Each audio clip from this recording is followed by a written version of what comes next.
and then we'll kick off our chat. I'm delighted that you're joining us tonight.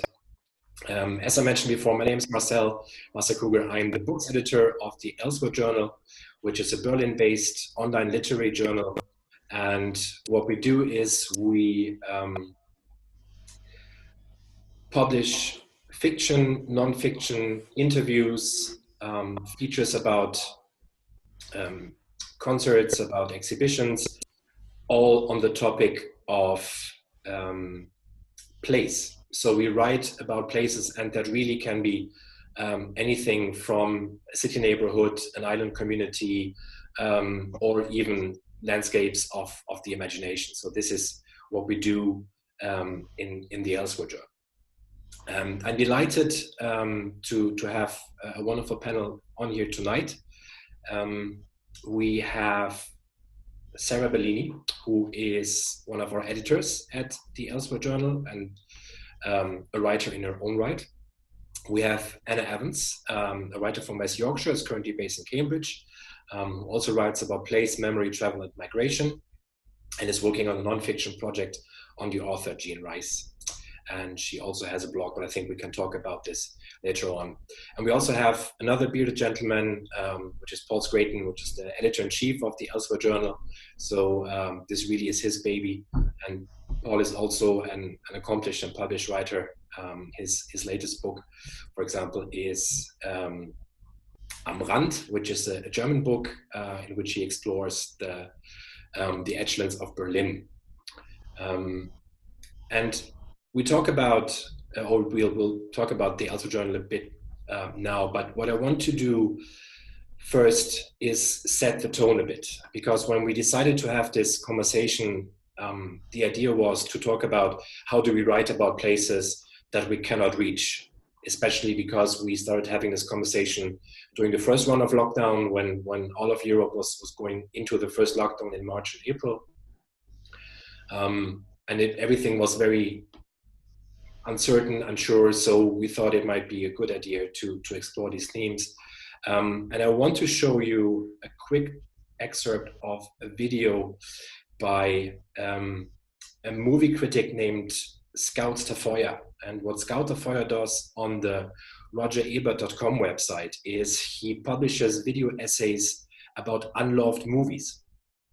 So he picks a movie from the last 20, 30 years that were box office bombs, that were considered really, really bad movies by critics, and he revisits those movies. And he did a thing about the movie In the Heart of the Sea while he was himself in lockdown, and it's a lot about longing and landscape. So I want to play you the first minute of this video essay just to set the tone, and then I'll hand over to Paul to talk a bit more about Elsewhere and the themes of the night.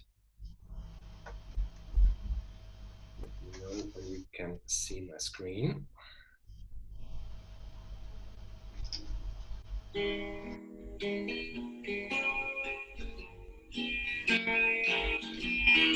Take me back on the bay, boys, tear away in the morning. I don't want to approach your voice,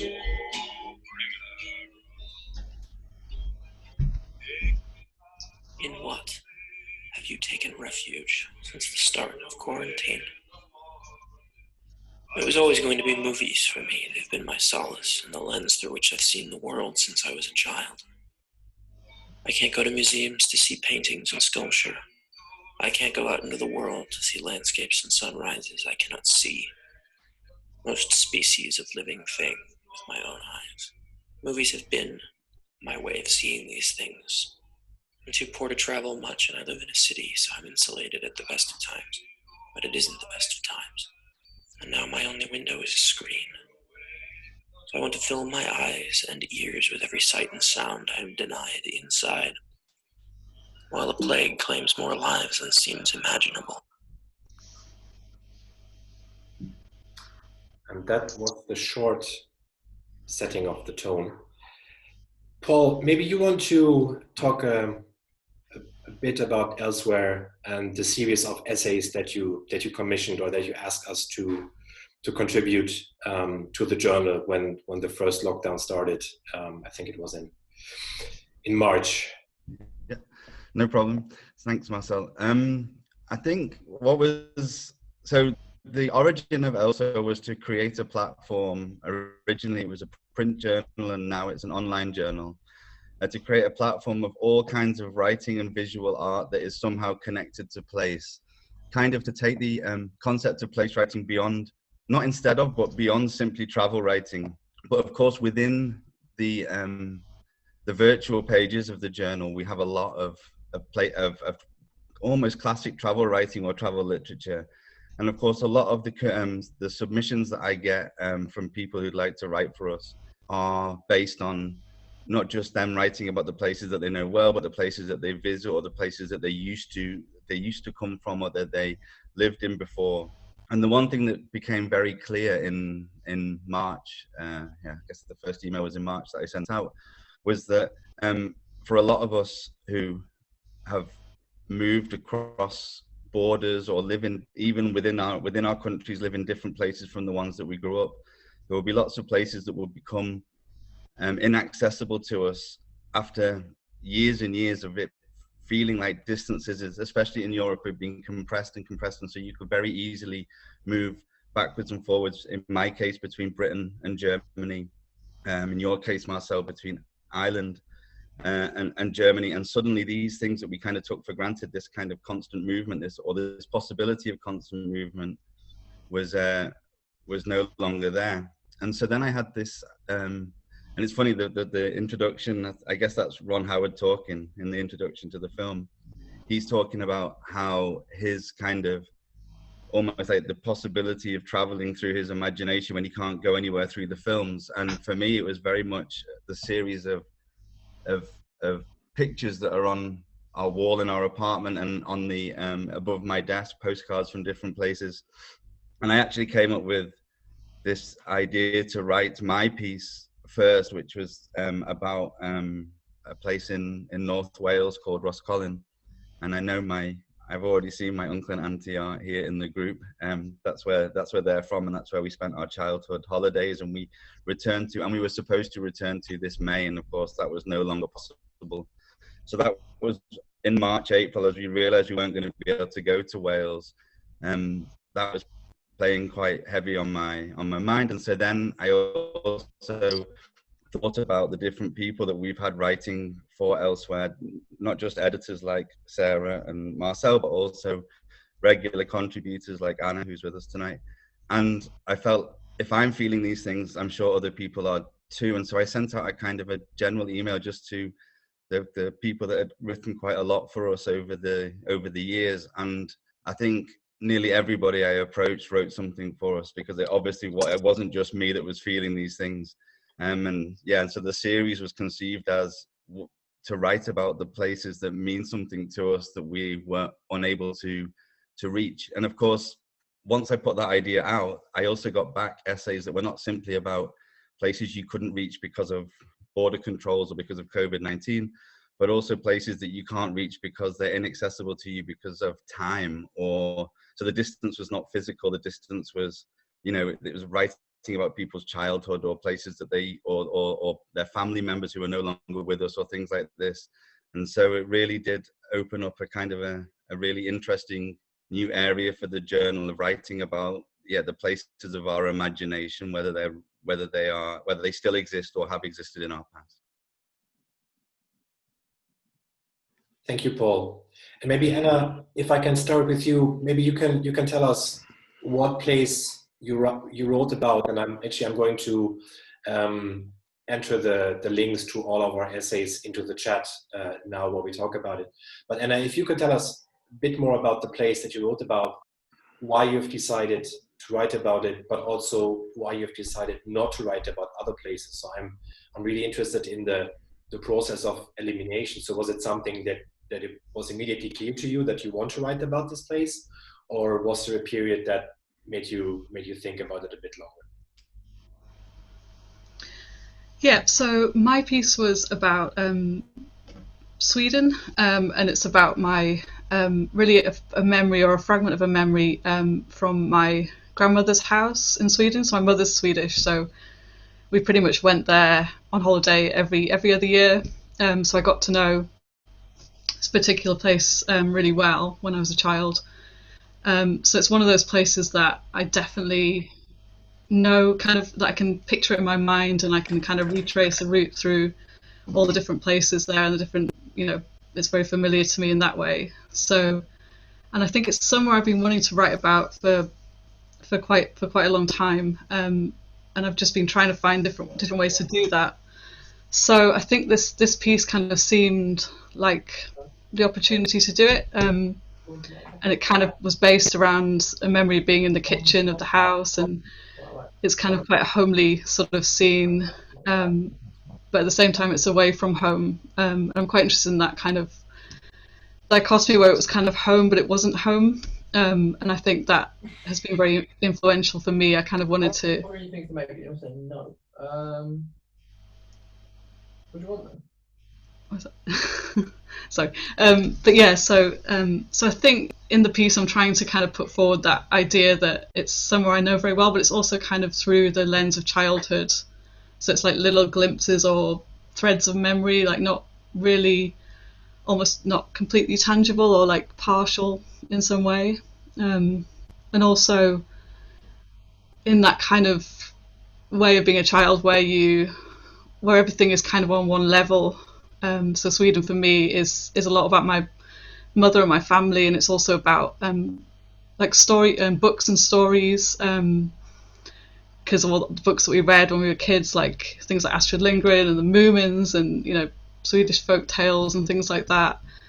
So I think I wanted to kind of put all that in there, and I kept being triggered by, I was interested in that thing where we sort of strange disconnected things can kind of trigger memories of somewhere completely unrelated. So trying to portray that, finding that the little places I went to during the lockdown were reminding me of Sweden in some way. So that's kind of what I was thinking of. I'd say that I did consider writing. It's really, I'd just written a piece for Elsewhere on Marseille, and that was more about a different kind of traveling, like more about the sort of wanderlust and the kind of like restlessness of wanting to see new places. So I was really, with the Sweden piece, I was kind of going for something much smaller and like related to childhood and the past, and that's definitely an area I'm interested in, that sort of memory and how things connect to how you remember them. So yeah,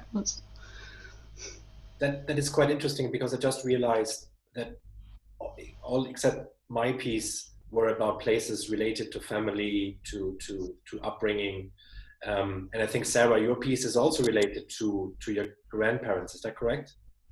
Yes, my place is also about the house in the mountains that belonged to my grandmother, where I spent the summers during my childhood.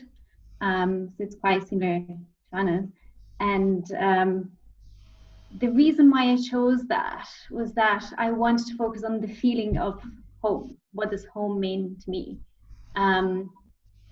So what I was writing about in that period was home in my home now, so Berlin, and how I sort of rediscovered the borough, really, like the streets around my house, because that's where I could go.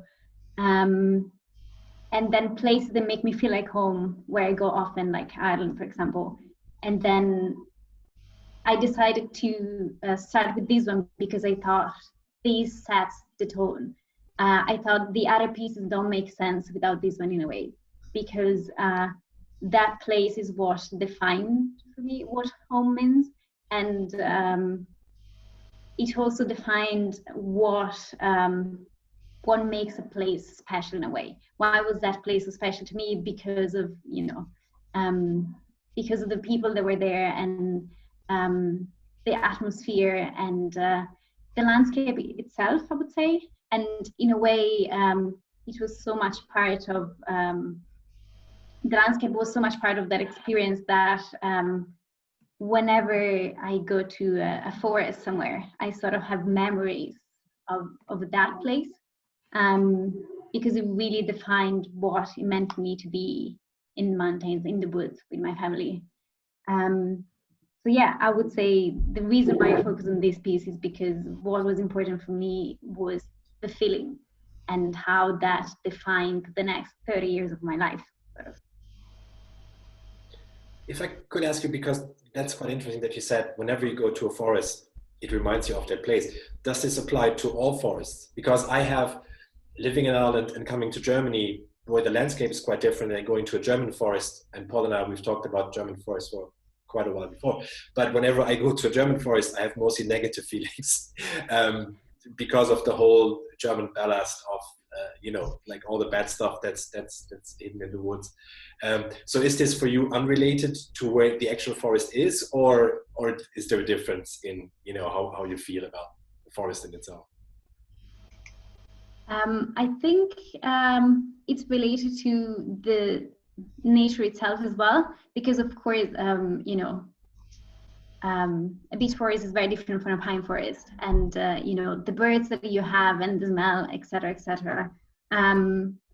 I definitely had this feeling here in Germany quite a few times, where maybe the wet soil and seeing a mushroom, and there were specific images that really threw me back 30 years, and I thought, I'm sadly 4 years old and I'm in the mountains in Italy.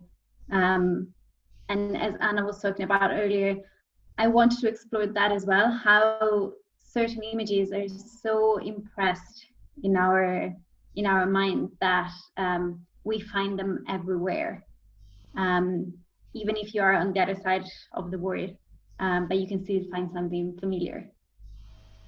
Well, Sarah, do you think we were, because I recognize everything that you're talking about, but do you think we were more susceptible to this because we were thinking about it more, because we couldn't go anywhere, because we were staying at home, because we were not going to work necessarily or traveling? Do you think these memories were more close to the surface during that time? Because I think for me, I definitely understand exactly what you're saying, but there are also, I don't think about these places every single day, but it felt to me that I was thinking about them more during that, especially that march up to Easter time, when really it felt like we couldn't go more than a couple of blocks from where we lived or something.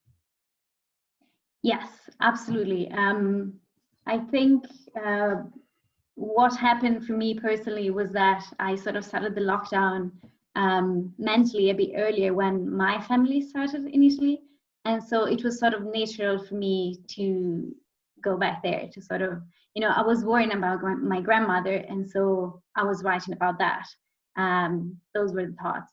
And parallel to that, also the fact that I was missing nature, and I was missing being outside the city.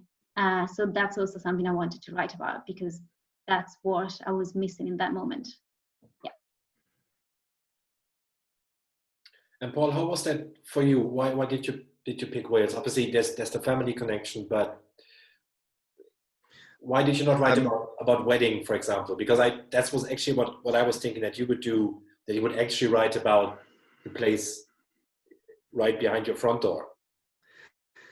Yeah, but I do that all the time. But no, I think the funny thing is that when it comes to this question, you asked Anna earlier about the process of elimination and how did you come to your place, but like I said in the introduction, there wasn't even a debate about what the place was going to be in my head.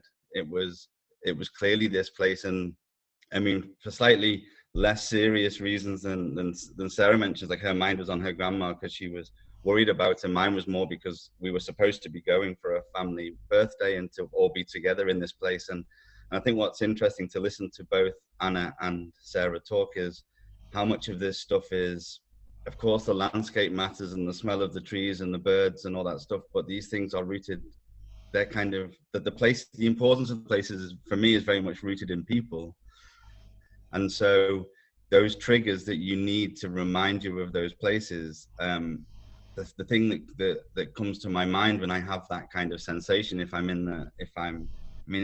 don't tend to get it in the forest, but if I'm somewhere where, say, up on the Baltic coast, where something about the the rosehip bushes or something about the landscape takes me to Wales in that moment. I do think, of course, about the cliffs and the sea and the headland, but I'm then thinking about the memories, which are all rooted in memories of people, basically. So the place is almost less important than the people, is the kind of the point I was trying to make. Yeah, I really liked in Sarah's piece about the deck of cards. I loved that detail about the deck of cards worn away by use from playing cards. I thought that was great. I really liked that. It's definitely responded to your piece. So. Yes, in the same way, when I read yours, when you were talking about the turn of the stream, and you could see that was sort of what this old piece was all about. I thought it was amazing. That's the last paragraph. Sorry, it's a spoiler if someone hasn't read the piece yet. But I thought that was really the feeling of the piece was all in that paragraph. I'm almost a bit ashamed to say that my motivation to write about my favorite place was beer. So there was no, well, there was emotional connection as well, but it was a bit more, superfluous in a way, because for me it was obviously because I live by the sea and I have a lovely pub just around the corner that is right by the harbor. So you look at the water when you're in the pub, and it was closed, and it stayed closed until September in Aran. So that was obviously for me, like, even the aspect or having the possibility of going to a bar, that for me was the main idea behind my piece. And then I first thought I would write about the place I could not go to because their doors are locked because of the lockdown in Ireland. But then I thought, okay, if I allow myself this mental exercise, then I can as well write about one of my other favorite bars, which was coincidentally La Fleur en Papier Doré in Brussels. But that allowed me as well, and I think what it allowed me really to walk from the main station to the pub, into the pub, ordering a beer, sitting down, getting a beer, and that was wonderful, just to have this mental journey even before writing it down. So I really enjoyed that, Paul. Thanks a lot for that. Well, what I was thinking just as you were talking was, although you were writing about a very specific pub and a very specific way to this pub and this very specific place, it felt a little bit like this pub was standing in for all the pubs that we've known and loved over the years, kind of thing. So it was a kind of a universal thing.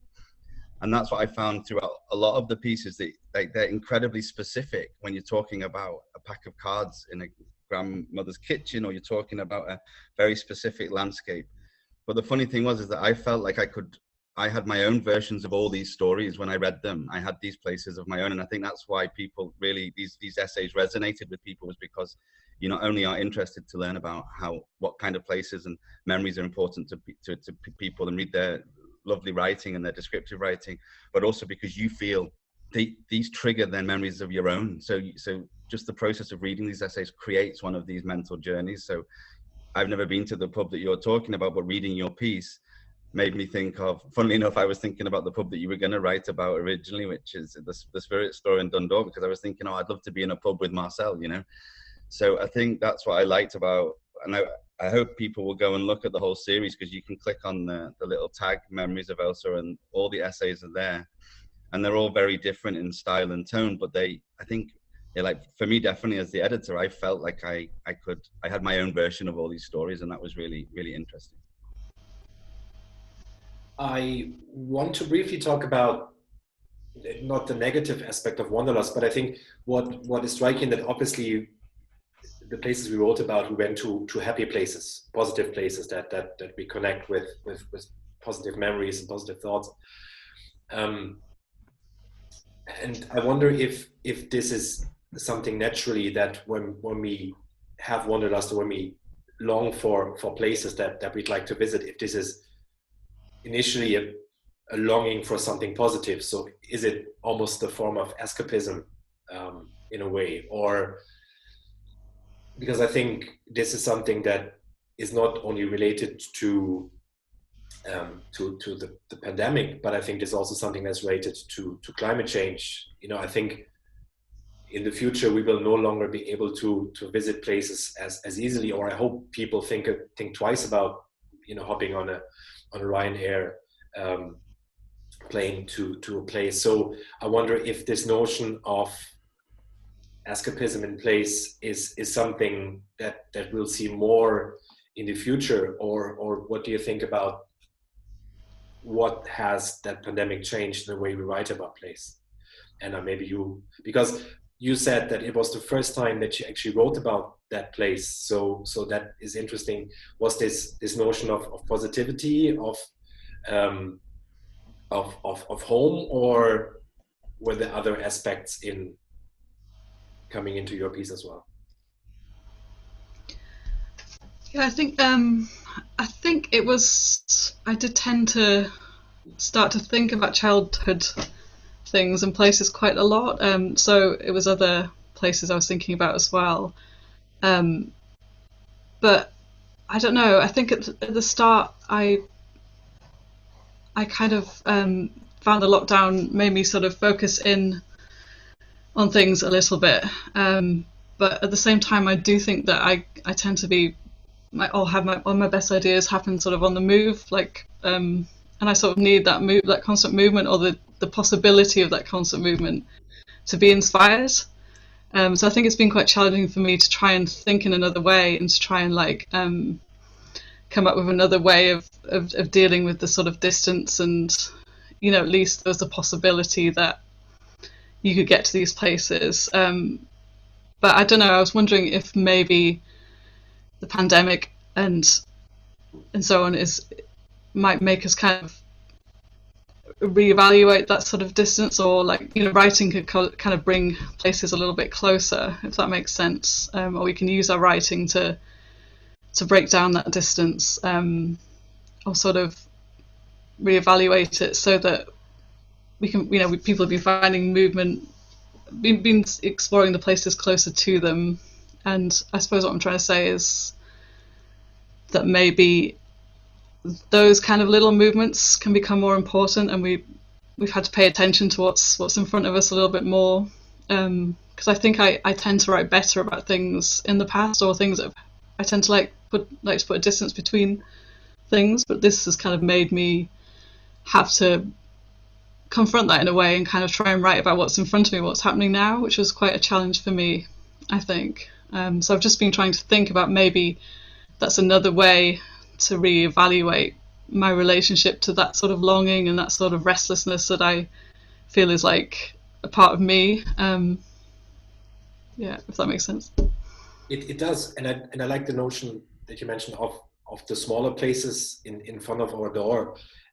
Especially in Ireland, we had the first lockdown, we all had just a 2-kilometer radius that we could move in around our house for physical exercise or whatsoever. So I, just out of boredom, I did like the old Robert McFarlane thing. So I drew a circle of 2 kilometers around my house, and then tried to walk every single street in that 2-kilometer radius, just as a psychogeographic, or whatever you want to call it, exercise. But then I also discovered like loads of things that I had not seen before, because these were places that I was mostly passing through on the way to the bus station, on the way to the train station, to the airport to go to another place. So it really made me focus on these smaller places a lot more. So as limiting as that was, it also made me appreciate these smaller places a bit more. But Sara and Paul, that wasn't the case in Berlin, right? So you could still, theoretically, go on the train and visit another place, even though you were in lockdown in Germany, right?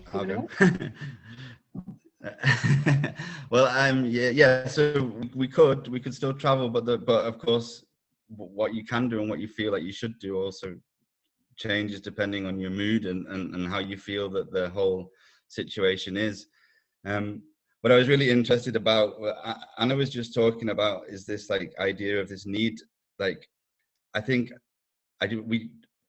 we went on the train a few days ago to go out into Brandenburg for, and it was funny because I was sitting there making some notes in my book, and I was thinking, like, sometimes movement, like Anna says, helps that kind of process, but you're not necessarily writing about the place that you're in at that time. And as Anna was talking, I was wondering, I wonder what our pieces would have looked like if we'd have written them all in those places. Like if we'd have gone to write, if we'd have actually been able to go to Sweden or to Italy or to the pub or to Wales and written about those places, because I think that's a very different approach to describing or reflecting on a place when you're writing in it and when you're writing when you're removed from it.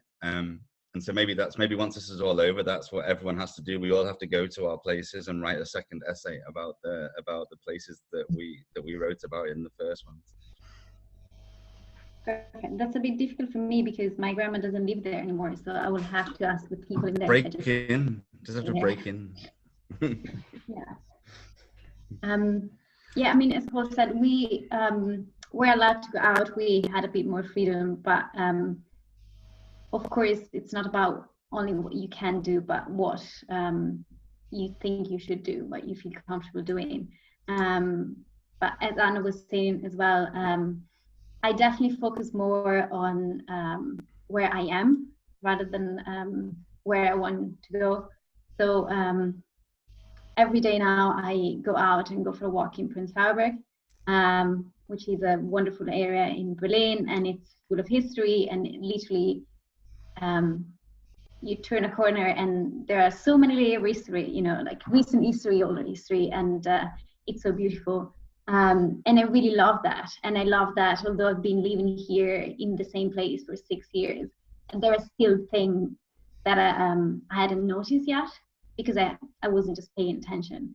And in a similar way, during the summer when we were we were relatively free to move, I decided to just stay in Germany because, again, whenever I travel, I would go to Ireland, Scotland, or to visit my family in Italy.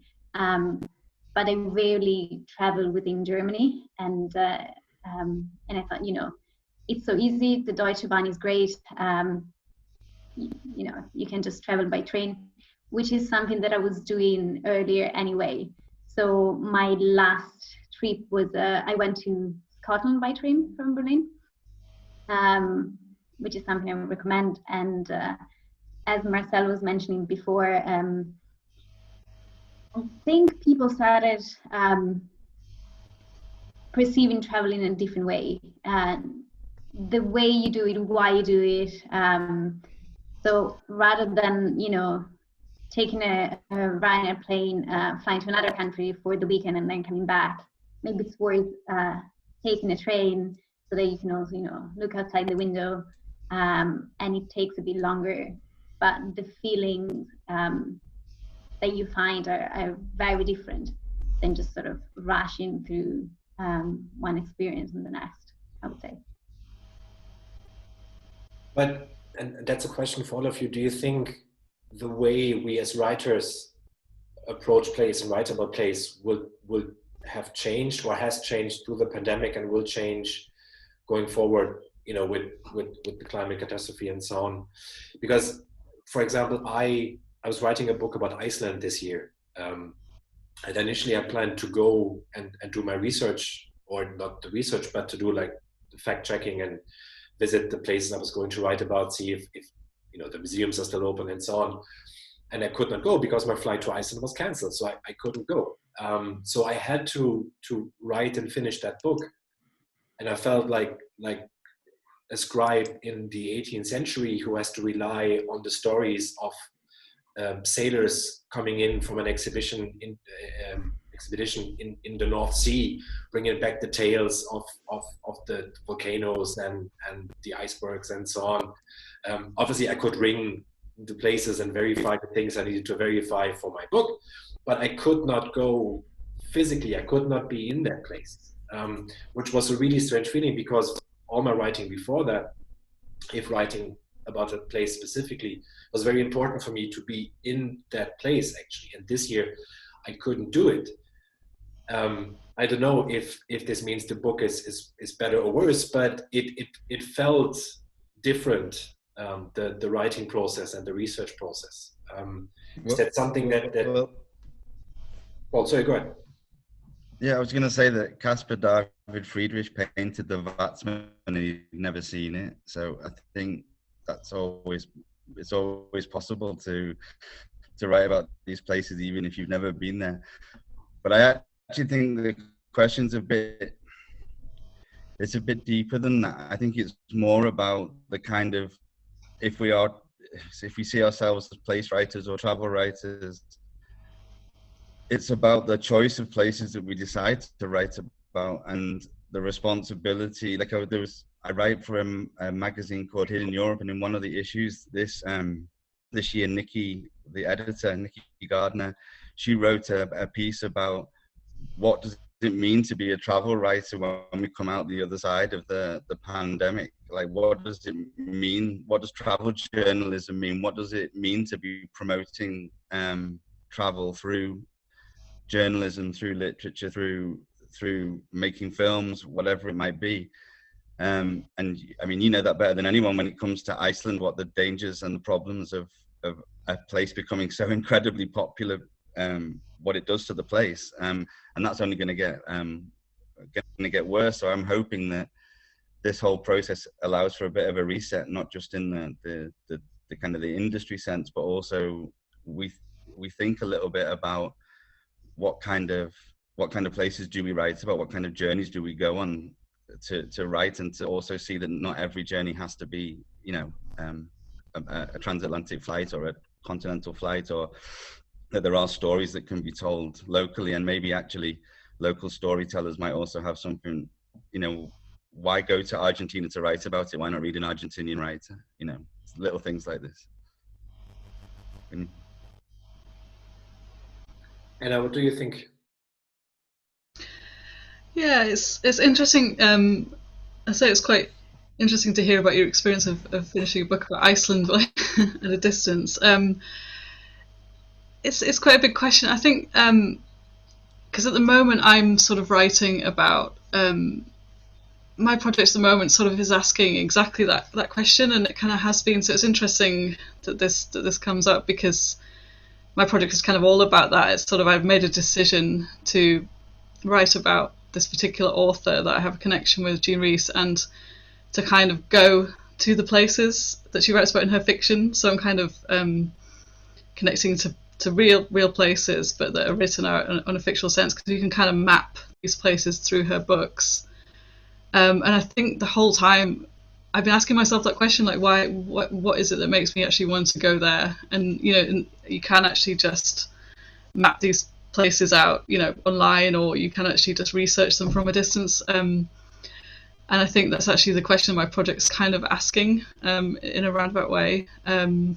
That what is it that makes us want to walk those particular exact places? So it's definitely something that I'm interested in. But yeah, I think a lot will change, and obviously, I don't know, I like to travel by train as much as possible and things like that, but even those kinds of things are a bit out of reach at the moment.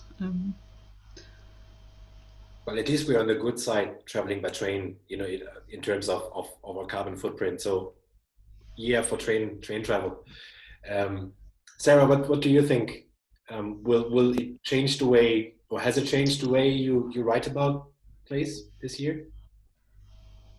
What I've noticed definitely changed the way I read about place. I definitely tend to read more about the place where I'd like to be. So I just finished a novel entirely written in a Glaswegian accent. In terms of writing, what you all said made me think about something that I was writing in the past couple of months, and every time I thought, oh yeah, I should check these when I go to Italy. And then right after, the second thought was, yeah, but when is that going to happen? So should, you know, and in this case, it was just about Italy. So it's a place where I'm definitely going to, because that's where my family lives. But if it's about somewhere else, what should you do in that case? You know, should you trust your memory more? And I felt that changed maybe the way I perceive my writing. Is still nonfiction. Is this more, you know, is it more Sebald? Am I trusting memory, but also telling the reader, don't trust me? So I think it depends what you write as well.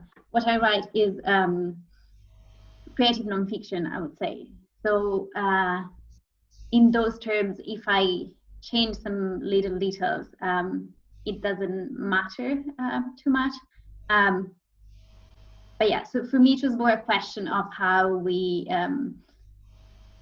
can we trust our memories as writers, and how important it is also for the readers to know that maybe we haven't checked all those little details. And I wonder, because you were mentioning Sebald, I'm also wondering what it will mean for there's the wealth of books where people actually follow the walk of somebody who has written a book about that walk. So this is something I have on my list for ages, to do the walk that Sebald does in The Rings of Saturn. And Paul has just done a walk where he follows a German writer who has done a walk. But I was wondering if this is something that we will see less of maybe in the future, or maybe more, because more people want to experience that through a secondary source, to experience the same kind of place, the same kind of theme through a different pair of eyes. You know, if it's a walk done by a man, it would be interesting to see what the female perspective would be, for example. But Paul, just to put you on the spot, so how do you feel about this aspect of travel writing, the following the footsteps of somebody who has written and walked before you? Well, as I'm about to start writing the book, I'm all in favor of it, obviously. No, I think, but of course it depends on why you want to do it and what's the point that you're trying to do. So, for example, if somebody is if I'm trying to write, so the writer that I'm following is Heinrich Heine, and he did his walk in 1824, so nearly 200 years ago. So obviously the big question there is, what did his Germany, not that Germany existed, but what did his Germany look like compared to my Germany, and what's changed in the meantime, but also to reflect on some of the similarities, the folk stories that still are in those forests of central Germany, but also the things that aren't. And one of the biggest topics that, of course, you know, he was walking at the beginning of the Industrial Revolution, and I'm walking as you walk through the Harz Mountains, you see the effects of the climate catastrophe, and what's that going to mean to these landscapes. So I think, of course, walking in someone's footsteps or going to the places that someone has been before is always potentially interesting, because like you said, there are different perspectives. If the four of us did a walk together, we would produce 4 very different essays. And if the 45 of us who are in this chat at the moment did the same walk, we would produce 45 very different essays. So I think but I think it does depend a little bit on what's the deeper goal beyond simply, I want to walk in somebody's footsteps. You want to engage with the places to see how they change. You want to engage with the text itself and use that as a mechanism to engage with the text.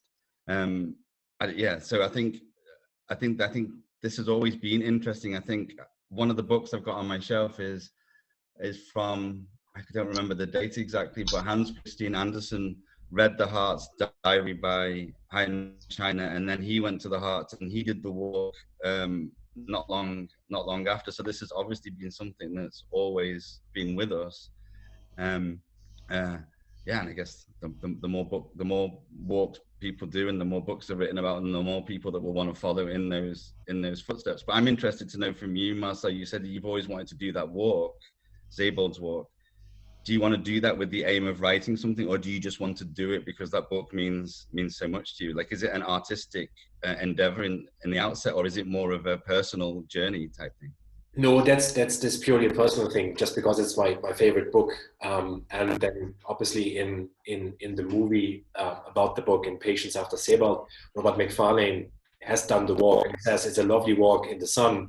So it's nothing about the trauma of the 20th century that W.G. Sebald experiences. So I think this is something that I want to find out. And also to come back to something that Sarah said, obviously he fictionalized his walk as well. So obviously, like all the steps or the different stops he has in the book, it's not a linear walk you can undertake. So no, for me, this is purely personal. But Anna, maybe just to end on this point, because then we can take questions from the audience. But for your research, how crucial is going to the places that Jean went to, or do you do the secondary research first, find the sources, and then go there, or is this part of your whole setup to go and visit these places? I think as Paul said, it's kind of about engaging with text first and foremost, and I think also some of it's for fun. Like I kind of like the idea of trying to find the places that so she writes a lot about hotels, and I was just wondering if these hotels were still there in any form, or if she's writing about kind of a sort of every hotel, this kind of slightly not really run down, but it's kind of a generic sort of hotel you'd find in lots of cities, and that hotel space is like kind of a kind of in between limbo sort of space, and so it's a lot more about the ideas, but at the same time I think on a personal level it is something about the fun of going to do it. So it's not perhaps necessary. Many people have written about her without that kind of thing, and you can map it all without going anywhere near it. But I think I kind of wanted to make it interesting for me, so that I kind of so it's a little bit of a mixture of things really. But, yeah. And I think this is the appeal as well, if you're writing about or following the footsteps of another writer who has done the same thing before you, and then literally stay in the place, even though it might be now like a horrible chain hotel or whatever, but you're still physically in the place and you're spending a night, and you might go and walk through the promenade where Sebald watched the sea battle between the Dutch and the English in the 17th century. He imagined, so you can imagine this, for example. So I think this is for me personally the appeal as well, to be physically in the place of that author that influenced me, or that I'm writing. Okay, I think because we're almost at the hour, if there are any questions from the audience for the panel, or really about anything, if there's questions about elsewhere, if you want to know more about the works we talked about, please feel free to unmute yourself, ask your questions, or write us something in the chat.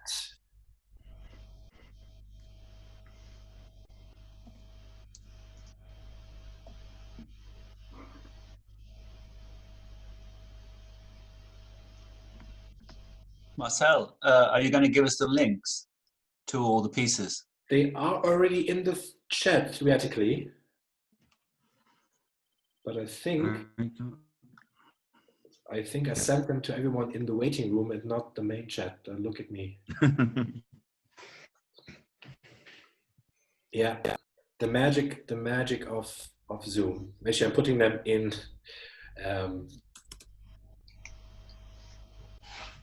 In the chat now, and they're also, if you're on Facebook, they're also obviously in the Facebook invite, but I'm gonna put them in there now.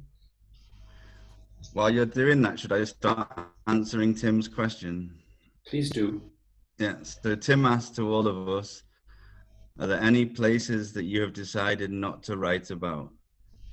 And I can't think, just for me quickly before I pass it to Anna and Sarah, I think for me, actually, that was why I was interested in asking Marcel about following Sebald through, is it Suffolk, right? So yeah. Suffolk.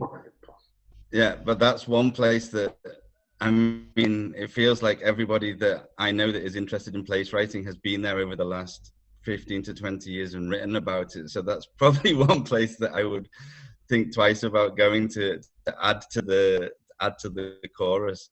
And then I guess then certainly there are not places that I decided not to write about, but I found very difficult to write about because of perhaps the story, or I didn't find my way in. Funnily enough, they don't tend to be for the reasons of, say, horrible events of history or something, but more maybe personal places. I've never written, as far as I know, I've never really written a word about the town I grew up in, and I still think maybe I'm just not ready to do it yet. And there's nothing bad happened or anything, but I just don't find my way into it. So up to now, I've always hesitated about writing about that lovely place. And actually, I'm literally the same. But I mean, in my hometown, there were plenty of bad things happening. One of them is that Adolf Eichmann was born there, so there's something I could latch onto already. But I haven't written about my hometown at all yet. So I sometimes mention it in passing if I write about Germany in a wider sense, but I haven't written properly or engaged with my upbringing and coming of age in my small hometown. So that's a place I haven't touched yet. Writing. Yeah, I think it's something I think about a lot. It's difficult sometimes to write about a lot of places, and I think I kind of like to have a structure or something to the writing. So maybe somewhere that I'm revisiting, or somewhere that I'm going back to, returning to, or something like that. So at the moment, I really want to write about Howarth and the Brontes, but obviously many people have written about the Bronte sisters. But I think it's connected to what we talked about at the beginning, which is like the places you start thinking. I started thinking about lockdown. I started thinking about the parsonage there and all those tiny, the tiny little books, and what a really uncanny, amazing place that is. But I sort of want to go back there before I can write about it, and it's obviously not open at the moment, unfortunately. But I would say, to go back to what Paul was saying, there are places I wouldn't write about because everyone else has already written about it. So I spent a few years in London, and definitely it's very meaningful to me. And sometimes it comes up here and there, but I'm not going to write about it because everyone else already has. And to me, the choice depends also on where do I feel I have the authority to write about? So I feel that writing in English for an English-speaking public based mostly in England, Ireland, that I can write about easily because I am the authority in the matter. Maybe also about Germany because I'm based here. I've written a few pieces about Ireland, Northern Ireland, and I don't really trust myself to publish them because I always feel, do I have the right to write about this? And my answer was, well, I mean, it's definitely a different perspective from someone who was born there. So I do think I have the right to write about these places, but also I think I would revisit them, and I want to make sure that what I write was really there, if it makes sense. So in that case, to go back to what Marcel was saying, I would definitely like to go back to the place and see how I feel, and see if maybe what I've written was based on memory, on feeling, or rather the place itself. Thank you, Sarah. The next question is for me, actually. Paul, do you want to read the question? Okay. Oh yeah, I will do. I've also got one that was sent. I think Garnet sent me one privately, which I think so I'll read that. We'll do that one. We'll do Frank's, and then we'll do Garnet second. So Frank writes, in Marcel's Babushka's journey, the tracing of the grandmother's journey was so compelling. I can see why you didn't want to read it out yourself, Marcel. Even decades after the fact, I can't imagine how that book could have turned out without the actual journey. Was there a point that you, Marcel, were considering not taking that journey, and could you have written the book without Yeah, thanks a lot, Frank, for asking that question. And the answer is, if my granny would have still been alive when I was undertaking a journey, I would have not done it. Because I think part of the reason why I put myself into the place as a protagonist in my own book was because my grandmother died in 2009, and the last couple of years she was suffering from Alzheimer's. So I could not sit her down and talk about her experiences from beginning to end. So I had bits and pieces and snippets of her story, but I had no narrative I could link it to. So I had lots of gaps as well that I could not fill. So basically I used my own journey to fill those gaps. And also obviously because I'm a big fan of Everything's Illuminated by Jonathan Safran Foer. So that was obviously one of my motivations to, put myself also in that place as a protagonist. So it was not really related to the place itself. It was really related to the person the book is about, that I decided to put myself into. So if my granny would still be alive, I would not be in the book. Okay, and then the question from Garnett is a question to the panel, and I guess this is relating to lockdowns and restrictions of movement. So how has walking shaped, how has not walking, so in the course of the pandemic, not being able to move, not being able to get out, and I guess we can take this out beyond walking to also to travel or movement in general, shaped how you will now see and write about walking, particularly in how you think about a reconstituted public space. Does that make sense? I mean, I'll go first, because I actually been thinking about this quite a bit, because I do think the one thing that I would say about walking in Berlin, because unlike Marcel in Dundalk, we were able to walk more than 2 kilometers. And so I did quite a few long walks in the March-April lockdown, which then became the basis for an essay I wrote for an exhibition here in Berlin.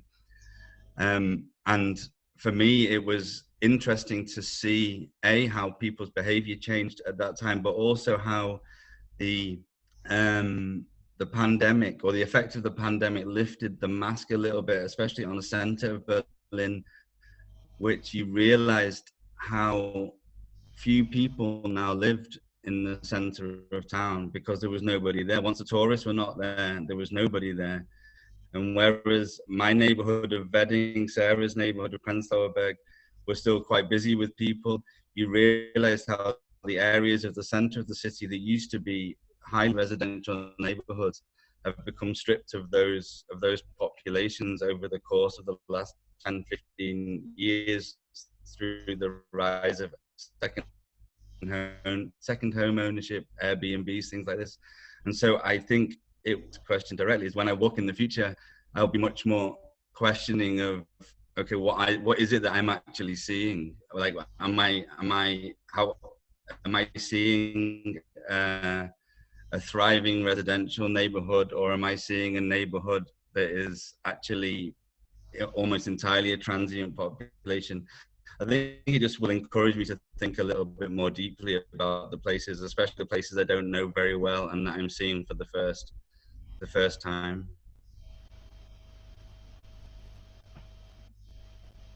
Yeah, I would say, I mean, same situation. We were allowed to walk here in Berlin. So if anything, I think I walked more during the pandemic because I didn't have to go to work. So I have way more time. So yeah, even now I take public transport less because I think, oh, I could just walk and I have the time to do it. And I think I've walked more in Berlin in the past 6 months than in the previous 5 years than I've been here. And especially in certain places like around Prenzlauer Berg or Grunewald, I've been there tons of times in the past 6 months.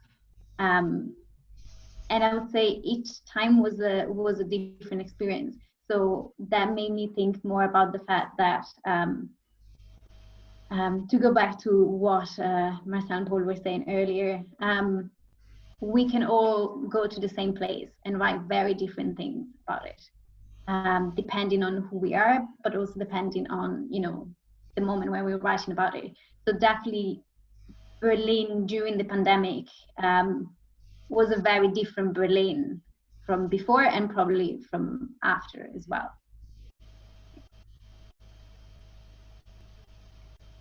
Anna, do you want to? Sorry. No, yes. Yeah, I think definitely it changes people's relation to space quite a lot, you know. So you think, I don't know, you think about things so much more just in the act of walking and passing people and seeing people and seeing places kind of emptied out like that was a very strange kind of experience. So I live in Cambridge, which is pretty close to London. You know, it's very accessible on the train. I've also lived in London in the past, and I kind of thought of myself as an urban city kind of person and I sort of missed that, you know, that kind of walking long walks to London. Is you can kind of walk and walk for you know, endlessly really. But it kind of gave me a new. Cambridge is a very sort of a kind of small place, but it's full of, you know, lots of people from lots of different places, quite transient, you know, people passing through. But I did start to appreciate. So it's quite strange seeing somewhere like Cambridge, very, very quiet and not many people around. But I did definitely start to appreciate being very close to countryside and it being very accessible. So I could just kind of, I started to think about landscape. You know, I've always been connected to the landscape, but I started to think about it a lot more, I think, and to have that appreciation where I could just walk 10 minutes and there'd be open space. And that's, I think a lot of people have felt that because of that needing to sort of avoid other people, which is not necessarily what we're always drawn to. We're often drawn to cities and places where there are lots of people, you know, so it's quite interesting. And I think for me, even though we had this radius, it was first 2, then 5, then 25 kilometers around our house. I actually experienced that in a quite positive way, and I think this might come from a privileged old white man position. So I was always feeling, I knew that, you know, this radius would be lifted at some point, so I would be able to walk again. So these small explorations were actually quite a positive experience for me. I think what changed was I was much more conscious about me in position to other people, obviously because of the whole thing of the pandemic. There were actually more people out walking, so you had to actually, you know, see how to best position yourself on the road to prevent, you know, bumping into them. So that changed my perception of actual place and walking a bit. But also people were much more friendlier. I made the experience because I think it was, especially in Ireland during the first lockdown, because it was new for everyone, but there was a feeling like a community. I wouldn't call it spirit, but I think the conviction that we now all have to pull together to overcome this was quite strong, especially in a small community where I live, in a town of just 30,000 people. So people were much more friendlier than they would have normally been on the street. So this is something that I also experienced as a positive aspect of that. And I think it would be interesting because I think it's different in Germany, for example, where there were never these kind of radiuses around your place of living. If this has changed, for example, the way people engage with each other on the street. But overall, for me, the whole experience was, as strange as it sounds, was a positive one.